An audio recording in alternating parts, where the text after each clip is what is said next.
सत्संग। सत्संग ऐसी जगह, यहां एक सुप्रीम पावर ओम हरि अल्लाह वाहिगुरु की चर्चा होती हो, उसी के नाम के बारे में बात होती हो, रीत और कुरीत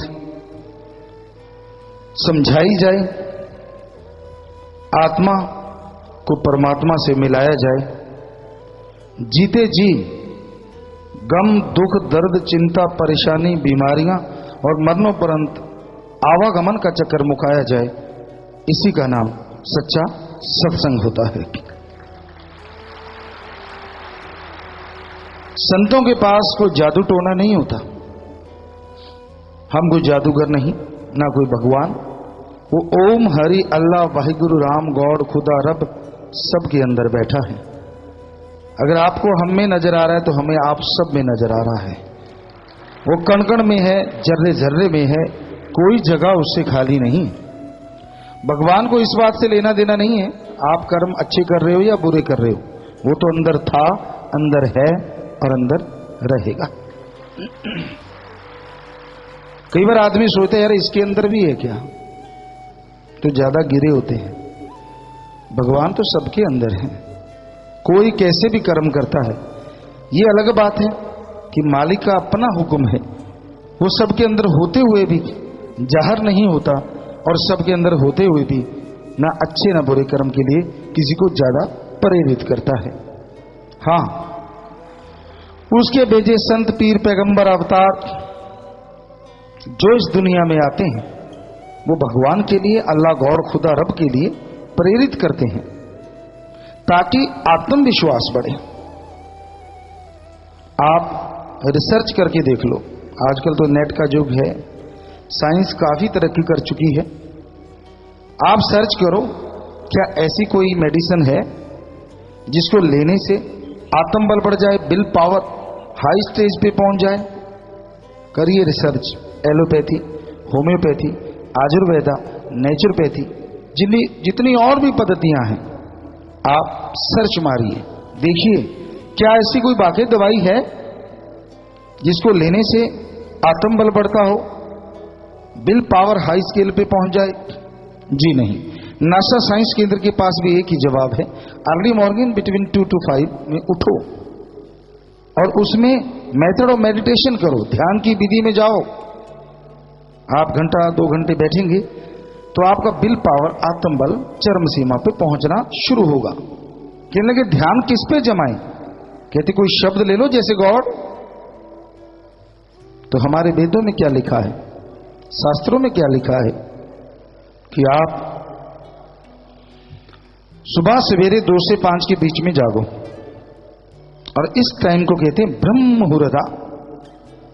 सिख धर्म में कहते हैं अमृत वेला, इस्लाम धर्म में कहते हैं बांगे वक्त फर्ज, और इंग्लिश फकीर the gods prayer time, the gods prayer Indian time early morning between 2 to 5।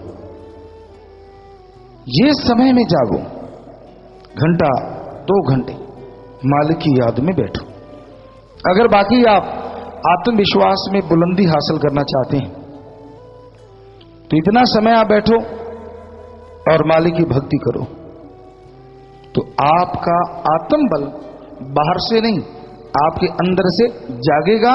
और आत्मबल बढ़ने से आज जो डॉक्टर कहते हैं कि आदमी का दिमाग 10-15% काम करता है, वो डबल या 3 गुना काम करना शुरू कर सकता है। और कोई तरीका नहीं, कोई रास्ता नहीं। आत्मबल से क्या होगा, थोड़े से आपको उदाहरण देना चाहेंगे। एक मरीज, चाहे वो छोटी बीमारी है, ज्यादा बड़ी नहीं, मेजर नहीं, लेकिन बीमारी बड़ी है, और वो ये सोच लेता है कि मैं मरूंगा ही मरूंगा, नहीं बच सकता। यहां डॉक्टर बहुत सारे बैठे हैं, तो उनसे पूछ के देख लीजिए, खास करके सत्संगियों से, कि ऐसे मरीज पे सबसे बढ़िया दवाई भी दी जाए, उसका असर भी 20-25% हो सकता है, इससे भी कम रह जाए। दूसरी तरफ कैंसर जैसी भयानक बीमारी और 3rd स्टेज पे हो, और आदमी के अंदर ये बुलंदी आ जाए, ये हौसला आ जाए कि मैं मरूंगा नहीं, हो ही नहीं सकता कि मैं मरूं, सुमरन करे, भक्ति इबादत से ये संभव है। और फिर दवाई 10% वाली भी 100% काम कर जाती है। ये है आत्मबल, ये है विल पावर की महिमा। कई लोग मंजिल के पास पहुंच के, मान लीजिए आप प्लेयर हैं, क्योंकि हमने बहुत सारे गेम देखे, खेले, तो आप खेलने जा रहे हैं और आप जीत के करीब हैं, कॉन्फिडेंस लूज कर जाते हैं तो आप हार जाते हैं। और ये देखा है, जिनके अंदर कॉन्फिडेंस, आत्मबल, विल पावर होता है, वो हारी हुई बाजी चुटकियों में बदल के जीत जाया करते हैं। तो ये आत्मबल, ये विल पावर हर जगह काम आता है, एक जगह नहीं। जीवन के हर रास्ते पे बस गंदगी छोड़ दे दिए, बुराइयां छोड़ दे। आत्मबल आपके गम, दुख, दर्द, चिंता, परेशानियां दूर करने का असली टॉनिक है। और ये आत्मबल, हैरानी ये है, ये कहीं से लाना नहीं पड़ता, ये आपके अंदर है ना हैरानी की बात। कोई चीज आपके अंदर हो और आप फिर भी कंगाल हो, ये कैसे हो सकता है? आपके घर में हीरे दबे और आपको मालूम ही ना हो तो हो गया, सारी उम्र में मर जाओगे। हीरे दबे हैं तो दबे हैं, पर कोई जानकार आके बता दे, अरे क्यों दिहाड़ी कर रहे हो, फलां कमरे में, इतने फुट में, फलां जगह, फलां जाओ, फलां अलमारी खोलो, फलां जगह दबे हैं, उसको उखाड़ो, हीरे निकालोगे। दिहाड़ी तो क्या, गाड़ियों पे, जहाजों पे उड़ते फिरोगे। तो इसी तरह संत, पीर, फकीर ये बताते हैं, आत्मबल, विल पावर बाहर नहीं है, वो आपके अंदर है। तो आप जो बात बात पे टेंशन लेते हैं, बात बात पे मरने की बात करते हैं, अगर वो आत्मबल हासिल कर लें तो जिंदगी में पुनः बाहर छा जाएगी और खुशियों से आप माला माल हो जाएंगे।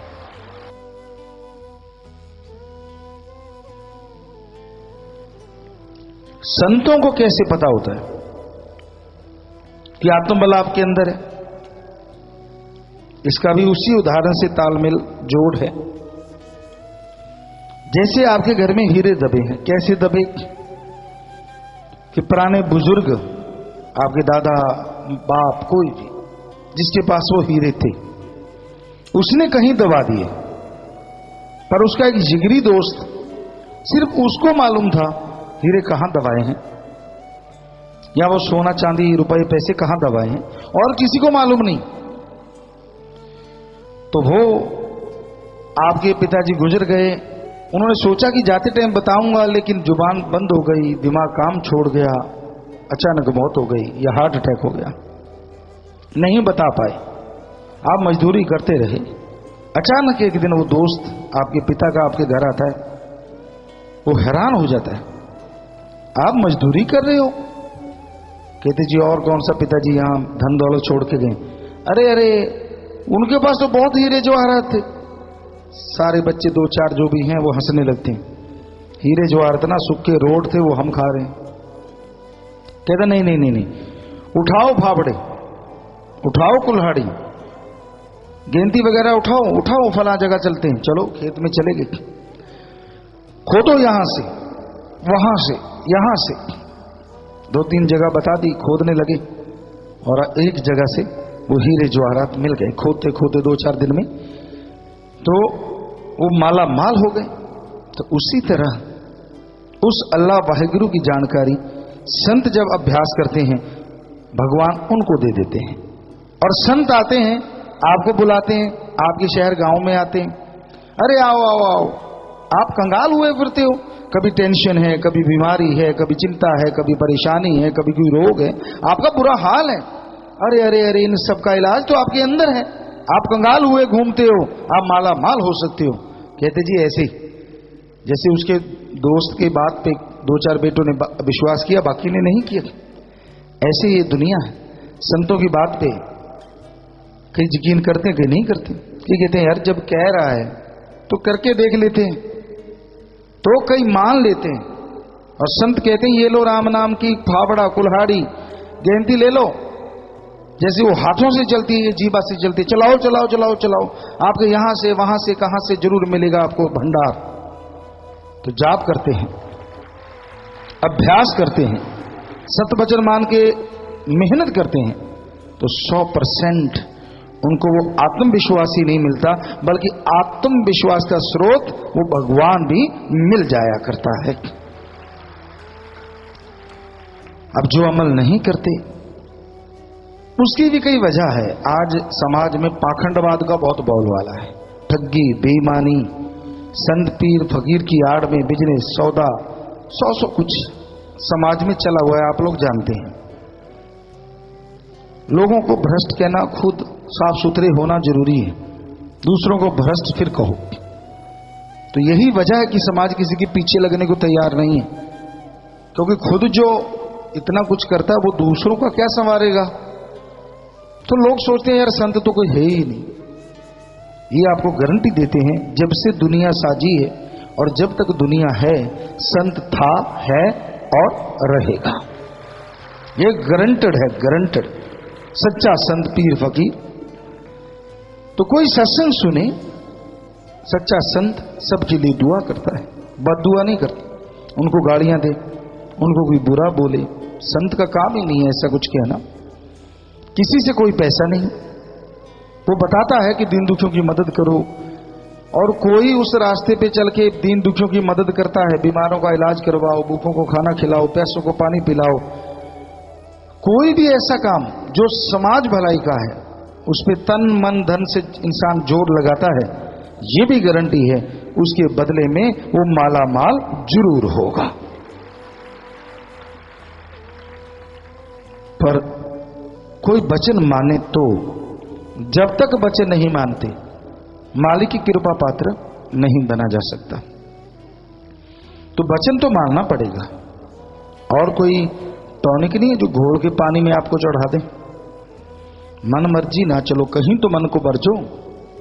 संत पीर फकीर गुरु ने चलो कैसे भी आदमी की बात मान ली, एक इच्छा पूरी कर दी, फिर उसकी इच्छाओं का मकड़ जा, ये नहीं मेरे को, वो नहीं, फला फला नहीं फला, और आखिर में नरक 100%। और कोई तरीका नहीं।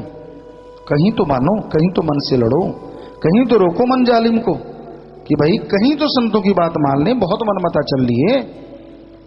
नहीं मानना तो जाओ नरकों में। भाई संत कोई बद्दुआ नहीं देते, आपके कर्मों का फल है।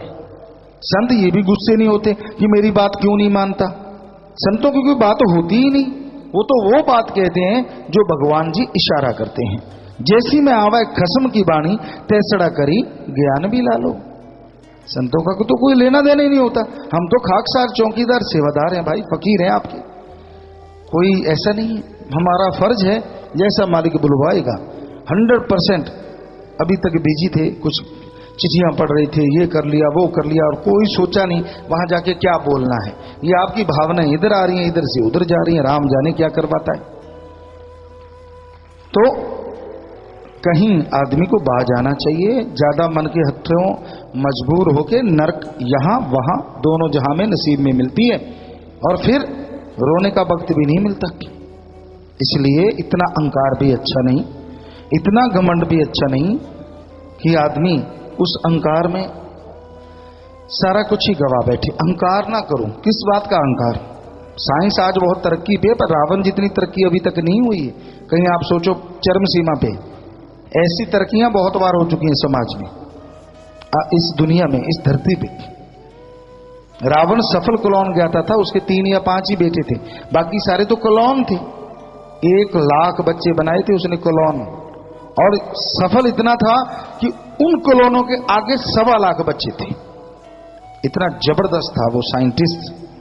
जब चाहता था बरसात, सूर्य की रोशनी के साथ साथ चंद्रमा की रोशनी से खाना बना लेता था, और एटम परमाणु तो उसके कंधे पे रहता था। आज है किसी के कंधे पे? हो किसी के तो सारी दुनिया खत्म कब की हुई होती। सोच के देखो, जिन देशों के पास है वो ही फूले नहीं समाते, दूसरों को पैर की जुत्ती समझ रहे हैं। और सुनो और सोचो, अगर आदमी के कंधे पे लटक रहा होता तो आदमी क्या करता? मानता है कि नहीं? छोड़ू, कर देता कबाड़ा, शुक्र है इतनी तरक्की नहीं हुई। पर रावण के पास ये था। रामायण को पढ़ो, उसमें आता है कि वो जब तीर छोड़ता था तो 12-12 कोस से भी ज्यादा आग लग जाती थी और तीर तरकश से निकालता था, यूं सिद्ध किया हुआ था। पर राम जी के पास ऐसे तीर थे कि वो छोड़ते थे तो चारों तरफ बर्फ बन जाती थी, तो दोनों टकराते थे, वातावरण सामान्य रहता था। हमें लगता नहीं कि परमाणु एटम की अभी तक कोई तोड़ मिली होगी, हो सकता है मिल गई हो, लेकिन तब थी, सब कुछ था। देखिए कितनी, और जहाज वगैरह सब थे, उनको बात अलग है, उड़न खटोला या अलग अलग नाम दिए जाते थे, लेकिन सब कुछ था। तो कहीं आप ऐसे सोचो, कम्युनिकेशन तो जबरदस्त था उनका। ये लैपटॉप आपके और जो नेट है वो सब था, तब भी वो कहां से बैठे बैठे पल में दूसरों से बात करके सारी बात समझा देते थे। इतना रावण के पास तंत्र मंत्र सारा डंगा था विज्ञान का। तो इतने इतराओ ना, जब उसकी चरम सीमा से आगे विज्ञान गई तो सब कुछ खात्मा हो गया। तो भाई हम विज्ञान के विरुद्ध नहीं है, विज्ञान तरक्की करे, पर मानवता भलाई के लिए, सृष्टि के फायदे के लिए, तो कोई डर नहीं। और जब खात्मे की तरफ तरक्की करेगी तो डर ही डर है। तो वहीं पे फिर आते हैं कि आदमी को अहंकार नहीं करना चाहिए, कहीं बाज आना चाहिए, वरना अहंकार को ऐसी मार पड़ती है, वो तो क्या उसकी पुश्तों तक बुरा हाल हो जाता है, झेलती है उन चीजों को। तो इंसान को बताना संतों का काम होता है, सत्संग में आना आपका काम, बताना फकीर का काम, और अमल करना आपका काम। सुन के अमल कर लोगे। क्या अमल करना है? राम का नाम सुबह शाम, कम से कम आधा घंटा सुबह, आधा घंटा शाम, या घंटा सुबह शाम जरूर जाप किया करो। व्यवहार के सच्चे बनो, ठगी बेईमानी चोरी क्या कर लोगे? कितना पैसा पड़ा है विदेशों में, और उनके कपड़े वही कुर्ता पैजामा, दिखने में सादे, क्या कर रहे हैं वो? खाने हैं क्या? और हवा से निकल गई तो वो गए सारे की सारे की। और यहां रोटी के लिए लोग भूखे मर रहे हैं। तो आप क्या कर लोगे? ज्यादा ठगी बेईमानी भ्रष्टाचार करके क्या करोगे बताओ? बच्चों के पास गाड़ियां हैं, घर परिवार है, सब कुछ है, और क्या करवा दो? उनको सोने में मरना चाहते हो क्या? एक बार कहते हैं महादेव जी की किसी ने तपस्या की, और इतनी तपस्या की महादेव जी प्रसन्न हो गए। कहेंगे बोल बेटा क्या चाहिए? कहता जी मैं जिस चीज को हाथ लगाऊं सोना बन जाए। कहते तथास। तो बड़ा खुश हुआ, चेक करके देखा, बैठ के हाथ लगाया सोना बन गया। अलमारी के हाथ लगाया सोना। कहता हो कमाल हो गई, वाह महादेव जी। खट जा बेटा, रुक तो सही अभी। रोटी आगे, कहता भूख लगी रोटी लाओ। कौर तोड़ी, सोना। पानी उठाया, सोना। न प्यासा मरे भूखा मरे। बेटी को हाथ लगा, बेटी, सोना। सोने की मूर्ति बन के खड़ी होगी। चिल्लाए, पीटे माथा, ये क्या करूं? हाथ ही ना लगाए, डरता किसी को। दूर हो जो, दूर हो जो, दूर हो जो, दूर हो जो। लगा बड़ा सोना, बनाता नहीं। फिर पीटा, पछताया, फिर भक्ति इबादत की। फिर महादेव जी प्रकट हुए। कहता जी जरूरत नहीं, जैसा था मैं तो तेरा ही भक्त काफी हूं। तो आज ऐसे लगे हुए हैं लोग, बेटी भी बन जाए सोने की, बेटा भी बन जाए सोने का, और खुद का बोल गया पटाखा। डॉक्टर कहते हार्ट अटैक हो गया। वही 4 लकड़ियां मिलेंगी, सारे कपड़े उतार लिए जाएंगे, सस्ता सा लट्ठा पहना देंगे, और वो सारा पैसा जो तू 2 नंबर का छुपा छुपा के रखता गया खू खाते में, क्योंकि नंबर तो तेरे पास है, दिमाग में फिट है। सो भाई किस लिए पागल बने हुए हो? किस लिए? जरूरत के लिए चाहिए। हम नहीं कहते कमाओ ना, बनाओ जितना मर्जी, लेकिन पागल ना बनो। जीने के लिए कमाओ। कमाने के लिए अगर जीने लग गए तो रोबोट बन जाओगे, मशीन बन जाओगे, और जिंदगी दुखों से लवरेज हो जाएगी। आप पछताओगे, पछताने का टाइम नहीं मिलेगा। किसी का हक मार के ना खाओ, ठगी बेईमानी भ्रष्टाचार से।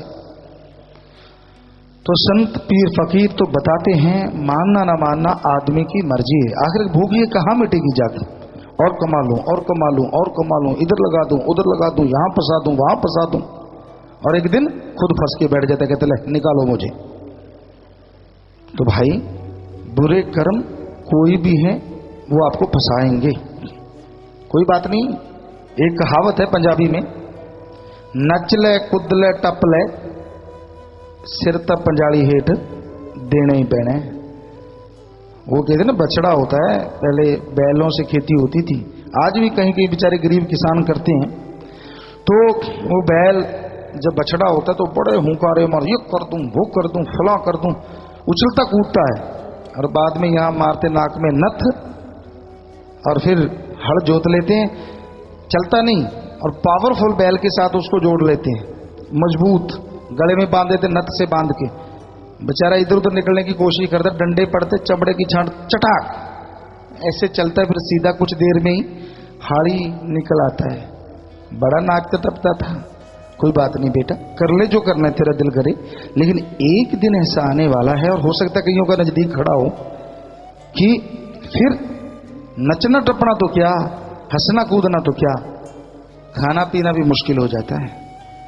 इसलिए हम तो हाथ जोड़ के आप सबसे प्रार्थना करते हैं, डराते नहीं आपको, बुरे कर्म ना करो, कर्म करे खोटे, पड़ेंगे बड़े सोटे, फिर पूछनी नहीं किसी बात रे, कि भाई कर्म जैसे करोगे वैसा भरोगे जरूर।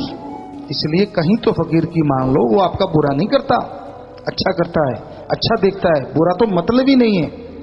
संत तो कभी किसी का बुरा सोच भी नहीं सकते, करना तो दूर की बात। हाँ, ये अलग बात है, लोग संत का भेष धारण करके कुछ भी करते फिरे, वो उसे संत नहीं कहा जा सकता। संत जो होता है वो बुरा सोचता भी नहीं, करना तो दूर की बात। लोग उसके लिए बुरा करते रहते हैं, बुरा सोचते हैं, सौ कुछ करते रहते हैं, ये वो फलां ढींकड़, अपनी बेड़ी में बट्टे, किसी का कुछ नहीं जाता। तो भाई सत्संग सुना करो, कलयुग का समय है, सुमरन घंटा सुबह शाम नहीं तो कम से कम आधा घंटा सुबह शाम तो जरूर किया करो। 24 घंटे में 1 घंटा क्या आप अपनी सेहत के लिए, परिवार के लिए नहीं लगा सकते? और गारंटी है इस घंटे का फल आपको कई गुना बढ़ चढ़ के जरूर मिलेगा। कोई पैसा नहीं देना, भगवान नहीं लेता पैसा पूछा किसी से, कोई चढ़ावा नहीं लेता।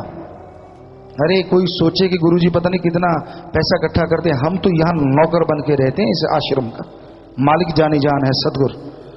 अपना कपड़ा भी, अपनी गाड़ी भी अगर कोई होती है तो उसको भी अपनी कमाई से कोई होता है कि कमाई से ही लेनी है। और सब जानते हैं जो सदगुरुचारी हैं या सेवादार, उनको मालूम है दिन रात मेहनत करके ये आश्रम के लिए सब कुछ, क्योंकि इसके नौकर हैं अपने सदगुरु मौला की, और उसके नौकर बन के दोनों जहान के राजा से भी आगे हैं। इतनी खुशी वो मालिक देता है, सदगुरु देता है, उसके तो नौकर हैं ही हैं। आप सत्संगी मालिक की आंखों के तारे हैं, दिल के टुकड़े हैं। आपका भी अगर कोई नौकर है, हम तो उसके भी नौकर हैं, हमें कोई मान बढ़ाई नहीं है। ऊंचा इसलिए बैठना पड़ता है, ये मनोविज्ञान है। हमने विज्ञान पढ़ी, नॉन मेडिकल के स्टूडेंट रहे, विज्ञान को मानते हैं, लेकिन धर्म महाविज्ञान है।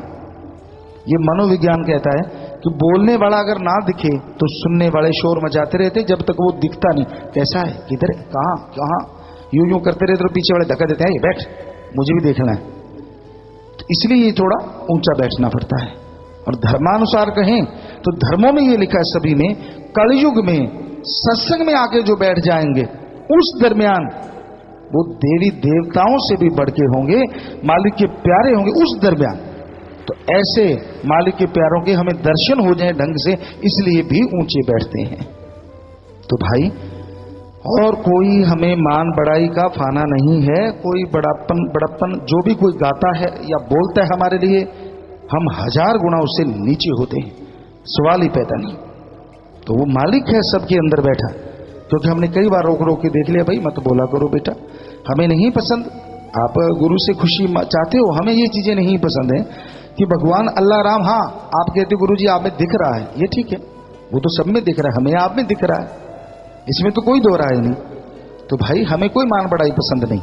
कई चाहते मक्खन बाजी लगा, गुरु जी आप तो भगवान, ना भाई भगवान तो तू है, तेरे अंदर दिख रहा है हमें तो। हाँ ये अलग बात है, तू कैसा भगवान है वो दुनिया जानती है।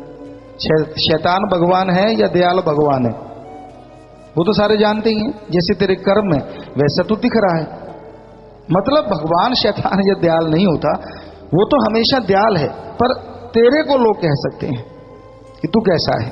तो इसलिए बुरे कर्म ना किया करो, मान जाओ पीर फकीर की, कहीं तो आदमी को मानना चाहिए कि ऐसा ना हो कोई ऐसा किनारा देख लो मानने की नौबती ना रहे। बाकी मर्जी आपकी भाई, हमें कोई डराना थोड़ी ना है।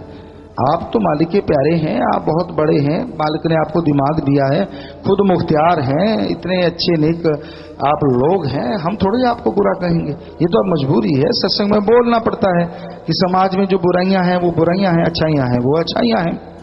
क्या पता कोई हाथ जोड़े बैठा और मन का इतना हावी हुआ पड़ा हो, पता नहीं क्या क्या चलता हो उसके अंदर।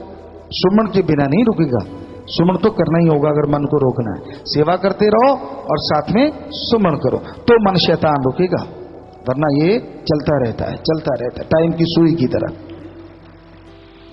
तो प्यारी सत्संगचियों, हमारा फर्ज प्रार्थना करना, अर्ज करना, आगे प्रवान करना ना करना आपकी मर्जी।